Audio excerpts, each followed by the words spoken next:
Yo people, welcome back to the YouTube channel. You already know what time it is. It's time for another video. Big up your damn selves in the building. Make sure you smash up the likes every single damn time and subscribe if you are new. Manchester City versus Chelsea preview. You must be wondering where this bastard has been. Well, I have fled the country because of Chelsea. I have been in Italy frolicking, prancing about, and I will be returning to London tonight. I will be doing the watch along for Manchester City versus Chelsea and the review in the studio as per usual, but I have just been away the last couple of days, Valentine's and whatnot, with the missus, and it's been fun. It's been a lot of fun, and I will be showing you clips throughout the video of where I've been. I've been to Venice, I've been to Florence, eating bolognese and pizza and all sorts, so it's been a lot of fun, but I will be coming home.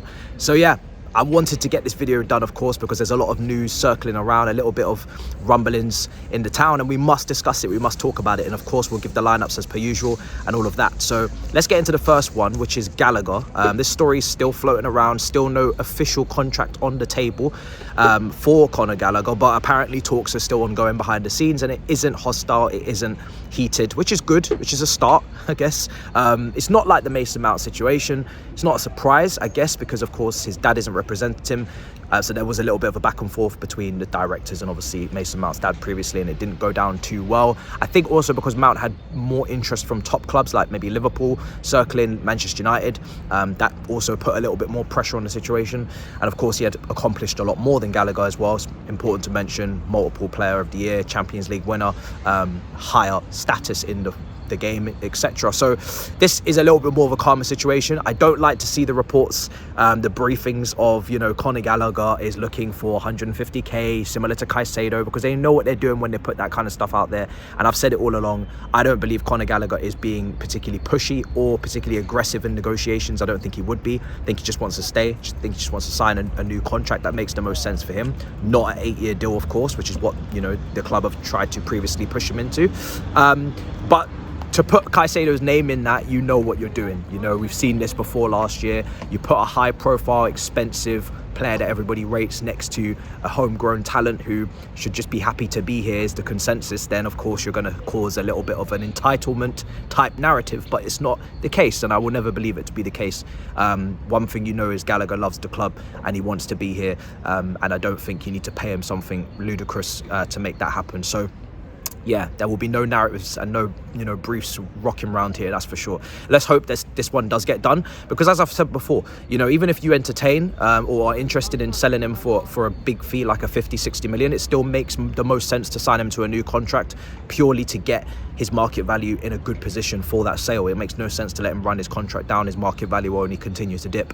And as I've always said, Conor Gallagher's in complete control of the situation. If he doesn't want to leave, he won't leave. He's the one that has to sign the contract. If he decides this summer that he doesn't want to go and Poch continues to play him, or Poch is still the manager, he stays in his last year and he can run his contract down. I think the only way that Conor Gallagher leaves this summer is if Pochettino is sacked and the manager that's coming in is saying you're not part of my plans. Then it makes sense for him to take an offer, because he's not going to play games, and of course that's what matters as well. So we'll see what happens on that situation. There's also Osimhen talk as well. People have been talking about, reports coming out that Osimhen obviously has got interest from PSG because Mbappe seems to be leaving to Real Madrid. We always knew that even if we were going to make him our top target, he was never going to be, a one-horse race. It was always going to be multiple clubs coming in for the player to rival us, to battle us. And this is where I think, it'll be very likely that we miss out, is because A, our finances are unclear. We need to sell to buy potentially. Pure profit has to come in. Yes, it's the names are there, the list is there, but when do those deals get done?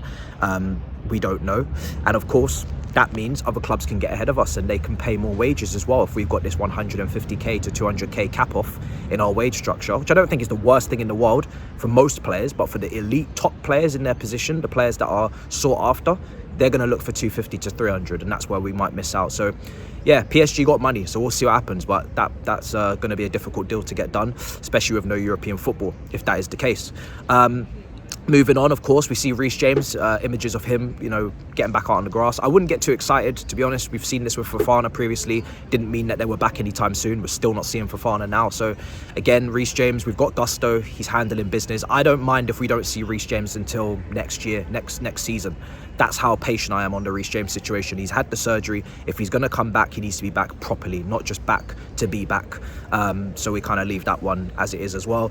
And there was some talk from Pochettino in the presser about Mudrik's development as well and how he's kicking on. Obviously, he hasn't been playing recently, not being coming off the bench. Again, I'm not worried. I'm not interested in any particular player being developed more so than another. If Pochettino feels this is the right time to take him out again for his development, or because he's not on form and others are, like Palmer, like Madueke, and like Nkunku coming back into the side and Jackson, then I have no problem with that. So again, it is what it is. It's a competitive environment. There's many positions that are being vied for here. There's a lot of competition here. That's Chelsea. You have to get used to it. If you don't want it, if you want to be a starter every week, then you probably got to go to a team that doesn't have as much squad depth as we do. So it is what it is.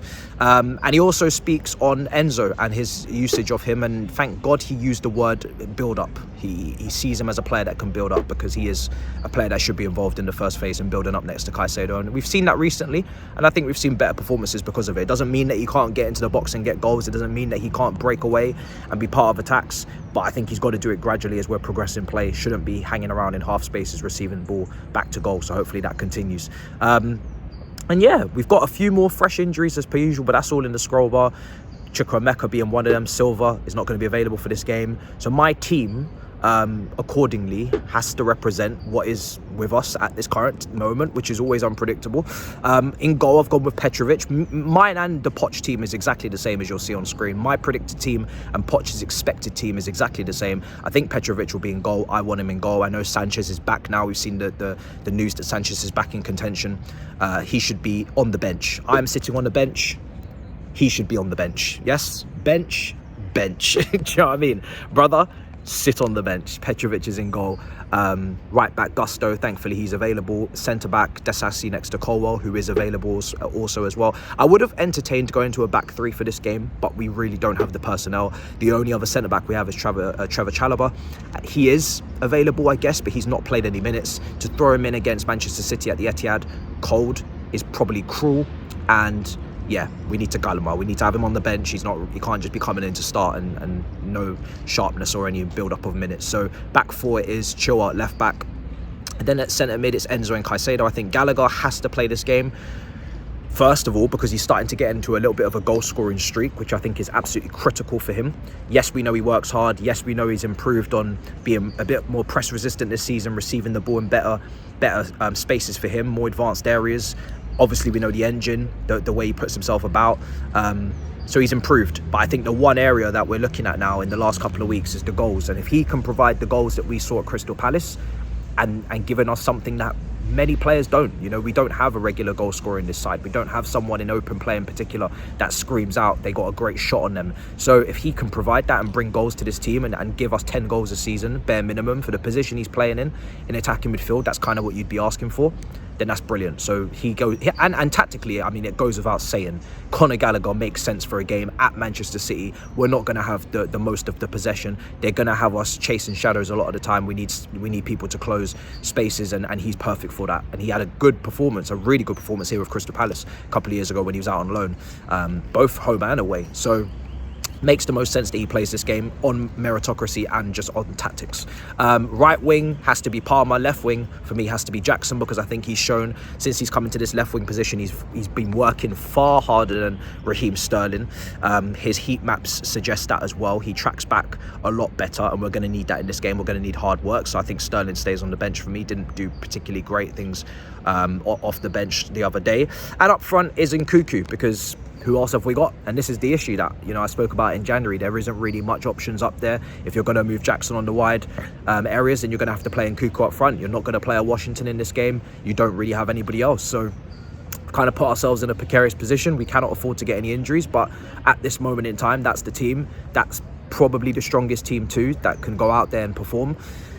Are we going to get anything from this game? Listen, let's be honest. Let's be realistic. It's unlikely. We're most likely going to lose. I don't want to damper down the spirits, but that's just being honest. We're going to Manchester City. They're in a ridiculous run of games. I think it might be 10 wins, 6 in the league, 10 in all comps. They beat Copenhagen in midweek. I saw the game.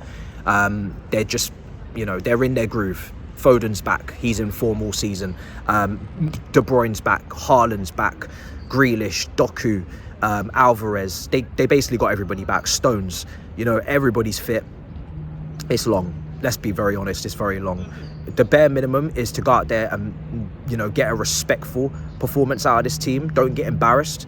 Put in the work. Defend with tenacity. Defend with concentration levels at the highest.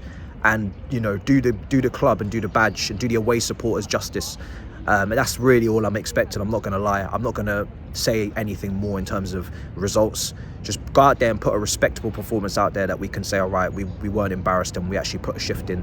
And, you know, defensively, we really pushed them to the brink. We made them have to play the beautiful game. We made them have to play the perfect goal, the perfect pass. Don't give them individual errors. Don't give them easy opportunities. And going forward, you're going to have to be clinical, because if you're not, then you're going to be in for a long day.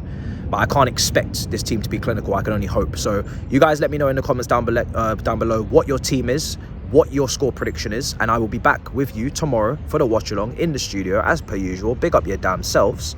In a bit, people. Peace.